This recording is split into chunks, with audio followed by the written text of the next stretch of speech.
Toing, toing, toing, toing. Assalamualaikum warahmatullahi wabarakatuh.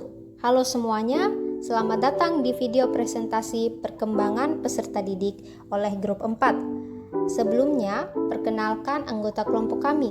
Dengan saya Hazah Agung Izni, NIM 220502501006, Febrina Anggreni 220502500004, Juria Sari 220502501076, dan Muhammad Farhan Al-Fauzan 220502501002. Topik yang akan kita bahas pada kesempatan kali ini adalah tahapan perkembangan janin dalam kandungan, pengaruh pranatal pada tingkah laku sesudah dilahirkan, implikasi pada pendidikan emosi dan sosial moral, pertumbuhan dan perkembangan, serta faktor yang mempengaruhi pertumbuhan dan perkembangan makhluk hidup. Baiklah, langsung saja kita masuk pada topik pertama, yaitu tahap perkembangan janin dalam kandungan. Permulaan kehidupan manusia dapat ditinjau secara psikologis dan biologis. Secara psikologis, kehidupan manusia dimulai pada saat janin mulai bereaksi terhadap rangsang dari luar. Ditinjau secara biologis, kehidupan dimulai pada saat terjadinya konsepsi atau pembuahan, yakni bersatunya sel telur atau ovum dan sel laki-laki atau sperma. Kedua sel yang telah bersatu tersebut tumbuh dan berkembang dalam organ reproduksi wanita atau gonad. Kemungkinan terjadinya pembuahan telah ditentukan secara alamiah, sekali dalam 28 hari, seringkali sekitar pertengahan siklus menstruasi. Periode pranatal berlangsung selama 280 hari atau kurang lebih 40 minggu yang dihitung mulai dari sesudah hari pertama menstruasi terakhir. Harlock mengatakan bahwa orang awam menghitung kehamilan selama 9 bulan kalender. Bertentangan dengan itu, para ilmuwan menggunakan bulan yang lamanya 28 hari atau lunar sebagai tolak ukur. Ini bertepatan dengan periode siklus menstruasi wanita. Urutan perkembangan dalam periode pranatal telah pasti dan tidak dapat diubah. Monks dan kawan-kawan membagi periode pranatal menjadi periode germinal, periode embryonik, dan periode fetal. Yang pertama, periode germinal, berlangsung pada 2 minggu pertama setelah pembuahan. Ini meliputi penciptaan zigot, dilanjutkan dengan pemecahan sel, dan melekatnya zigot ke dinding kandungan. Setelah itu ada periode embryonik, terjadi dari 2 hingga 8 minggu setelah konsepsi. Selama periode embryonik, angka pemisahan sel meningkat, sistem dukungan bagi sel terbentuk, dan organ-organ mulai tampak. Ketika lapisan embrio terbentuk, sistem dukungan kehidupan bagi embrio berkembang dengan cepat, yang meliputi ari-ari, tali pusar, dan amnion. Yang terakhir ada periode fetal, dimulai dari 2 bulan setelah pembuahan dan pada umumnya berlangsung sampai 7 bulan. 3 bulan setelah pembuahan, panjang janin kira-kira 3 inci dan beratnya kira-kira 1 ons. Janin semakin aktif. Pada akhir bulan keempat, janin tumbuh hingga 5,5 inci, panjangnya dan berat sekitar 4 ons. Pada saat ini, suatu percepatan pertumbuhan terjadi pada tubuh bagian bawah. Refleks pranatal semakin kuat, gerakan-gerakan lengan dan kaki dapat dirasakan untuk pertama kali oleh ibunya. Pada akhir bulan kelima, panjang janin kira-kira 10-12 inci dan beratnya 0,5-1 pon. Struktur kulit sudah terbentuk. Pada akhir bulan ke-6, panjang janin kira-kira 14 inci dan beratnya naik 0,5-1 pon lagi. Refleks menggenggam muncul dan pernafasan yang belum beraturan terjadi. Pada akhir bulan ke-7, panjang janin 14-17 inci dan beratnya 2,5-3 pon. Selama bulan ke-8 dan ke-9, janin tumbuh lebih panjang dan naik lebih berat lagi, kira-kira 4 pon. Ketika lahir, rata-rata bayi Amerika beratnya 7 sampai 7,5 pon dan tingginya sekitar 20 inci. Baiklah, selanjutnya pengaruh prenatal pada tingkah laku sesudah dilahirkan. Ada beberapa pengaruh prenatal yang diperkirakan dapat mempengaruhi tingkah laku anak pasca kelahiran.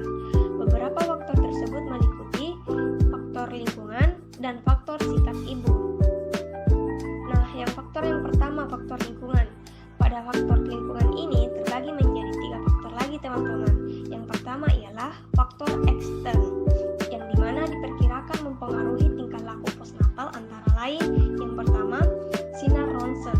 Sinar ronsen ini dapat mempengaruhi tingkah laku motorik, gerak bebas, pembuangan, aktivitas, belajar diskriminatif, dan tingkah laku persetubuhan. Akibat penyinaran memiliki hubungan dengan usia kehamilan dan banyak sedikitnya penyinaran pada satu pihak dengan besar kecilnya akibat yang ditimbulkan. Makin banyak dosis penyinaran, maka makin buruk juga akibatnya. Yang kedua, pemakaian obat-obat penenang seperti softenon atau thalidomid. Hal ini dapat mengakibatkan cacat besar.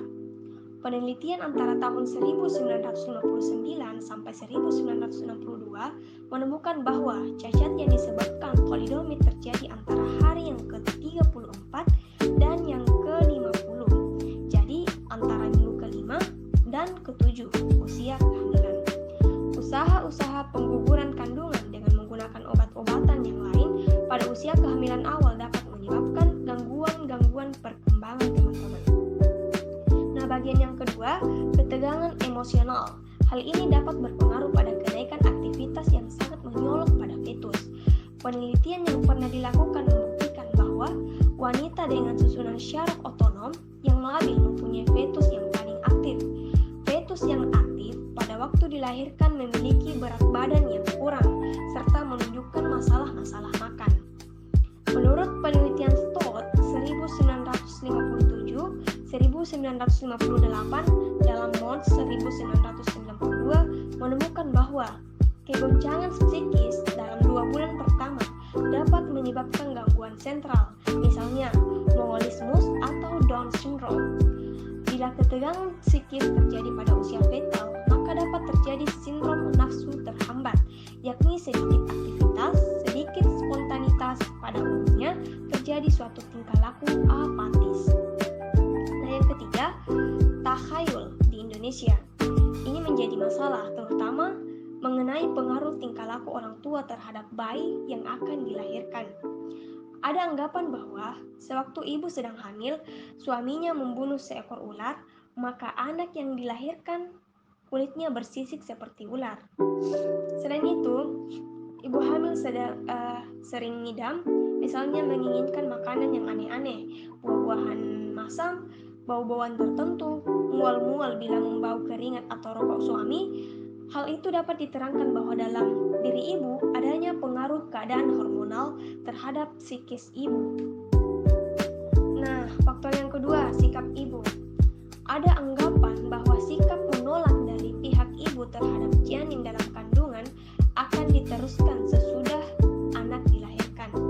Namun hasil penelitian Gessler di Jerman Timur dan Short et al. Di Amerika dalam Mons 1992 menunjukkan bahwa lebih dari 90% jumlah ibu yang semula menolak berubah mempunyai sikap yang positif terhadap anak sesudah dilahirkan. Gessler dalam penelitian longitudinal menunjukkan bahwa ada perubahan sikap ibu terhadap anak yang dikandungnya, yakni dari sikap positif ke negatif, dari sikap negatif ke positif, dan sikap yang berubah-ubah itu akhirnya menjadi positif, yaitu sikap menerima terhadap anak yang dilahirkan. Implikasi pada pendidikan, emosi, dan sosial moral. Menurut Harlock, perkembangan janin dalam kandungan membutuhkan perawatan yang kondusif untuk pertumbuhan dan perkembangan agar bayi yang dilahirkan normal. Bila terjadi hambatan dalam kandungan yang mencegah terjadinya perkembangan, menurut menurut waktu yang tepat, individu akan mengalami cacat yang dapat mengganggu selama hidupnya. Supaya bayi yang dilahirkan sehat, maka ibu harus merawatnya dengan baik dan membutuhkan perawatan secara fisik dan psikis untuk menjauhkan dari bahaya-bahaya selama kehamilan. Pemeriksaan rutin selama kehamilan akan semakin mudah diketahui secara dini gejala-gejala kelainan selama kehamilan, sehingga pencegahan terhadap gangguan selama kehamilan sedini mungkin dapat dicegah dan diobati.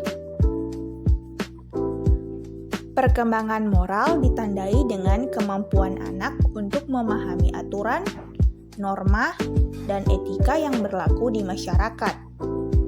Perkembangan moral terlihat dari perilaku moralnya di masyarakat yang menunjukkan kesesuaian dengan nilai dan norma di masyarakat.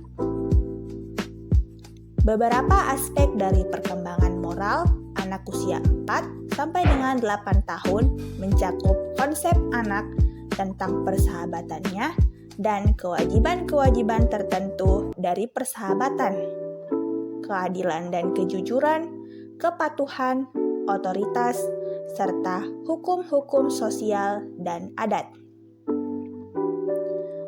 Moral merupakan kendali, kontrol dalam bersikap dan bertingkah laku sesuai dengan nilai-nilai kehidupan, yaitu norma-norma yang berlaku dalam masyarakat atau prinsip-prinsip hidup yang menjadi pegangan hidup seseorang, atau moral merupakan bagian penting yang sangat berhubungan dengan perkembangan sosial dalam membuat judgement atau keputusan dalam berperilaku. Kohlberg menyatakan adanya 6 tahap perkembangan moral. Keenam tahap tersebut terdiri pada 3 tingkatan, yakni tingkatan prakonvensional, konvensional, dan pasca konvensional. Pengembangan moral termasuk nilai-nilai agama merupakan hal yang sangat penting dalam membentuk sikap dan kepribadian anak.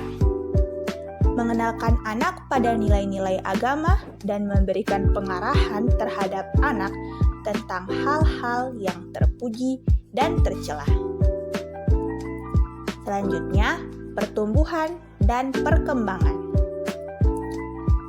Manusia umumnya mengalami pertumbuhan dan perkembangan. Siapapun itu, baik yang berjenis kelamin perempuan maupun laki-laki. Dalam proses pertumbuhan dan perkembangan tersebut, nantinya akan menghasilkan sesosok manusia yang dewasa, baik itu secara fisik, pikiran, dan mental.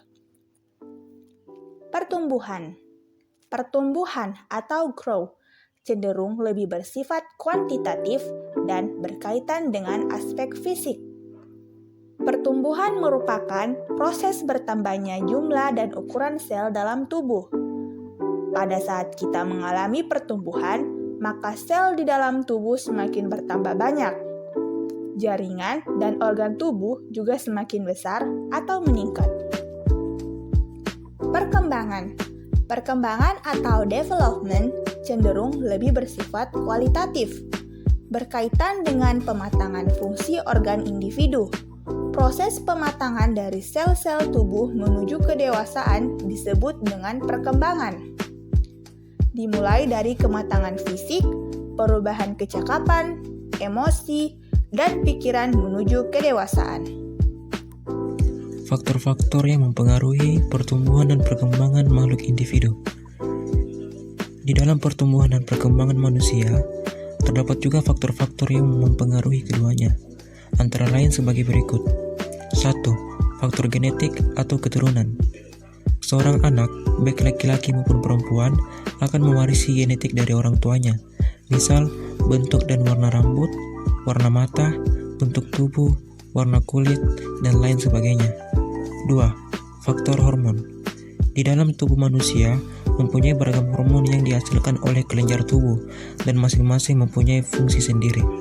Selain itu, hormon yang ada di dalam tubuh juga mendukung proses pertumbuhan serta perkembangan. 3. Faktor gizi. Faktor gizi yang dikonsumsi seperti makanan dan minuman akan mempengaruhi perkembangan dan pertumbuhan manusia.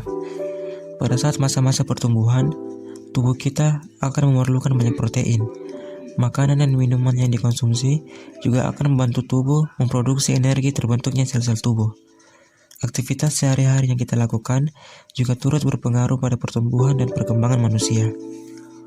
Semakin kita mengkonsumsi protein, makanan sehat dan air yang cukup, maka pertumbuhannya juga akan berkualitas atau mengalami peningkatan, dan organ-organ tubuh akan bekerja secara maksimal.